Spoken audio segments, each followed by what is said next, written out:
neexul tëggkatu Siteu doomu ndey Siteu tarkindaa yu mag yi te dégg naa ne dafa indil Siteu lu bees tàq waaw dëgg neexul kii di waxal.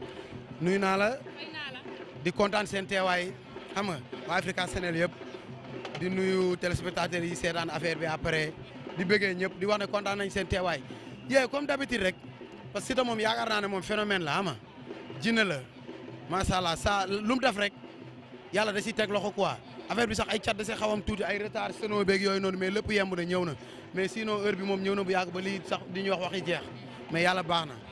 mais xam nga lii moom mënu cee ñàkk mais tey ji dañ leen doon laaj nu ngeen préparé seen combat tey nu ngeen ko paree daal nu ngeen ko paree tey fii dina yomb wala du yomb dina rupuj puuj wala du rupuj puuj Djily Mbacké. non fii moom mënul yomb mais si neex rek nag lay ñàkk a yomb parce que Siteu moom ay mbiram ñëpp ko xam moom phénomène la moom mooy ni ma ko waxee sànq rek dina neex dina yëngu parce que dafa jógee États-Unis li yaakaar naa c'est la première fois mu am Sénégal mbër bu war a bëree ji bu waree xeex faayte États-Unis ñëw ba fii dafa def open presse budget la génnee su ko neexoon mu ñëw ba fii dagg bee moom donc woo presse bi ñu ñëw mu wax ay quelques mots delluwaat mais dafa financé lu bëri jël stade bi xam nga jël seno lii direct la 2STV amale yeneen ak yeneen lépp rek ngir bëggeel ay nitam xam nga jàllale wàlla message bu mu war a jàllale leen wax ne rek ñi ku si bëgg a seetaan affaire bi nañ ci jàpp am nga siteofficiel.com ñu dugg fa parce que pay-per-view la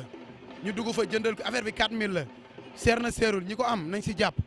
ñu jàppale ko parce que après nekkatul Siteu bu war a jógee jàmm gan dem stade Iba Mar Diop wala Demba Diop wala Amitié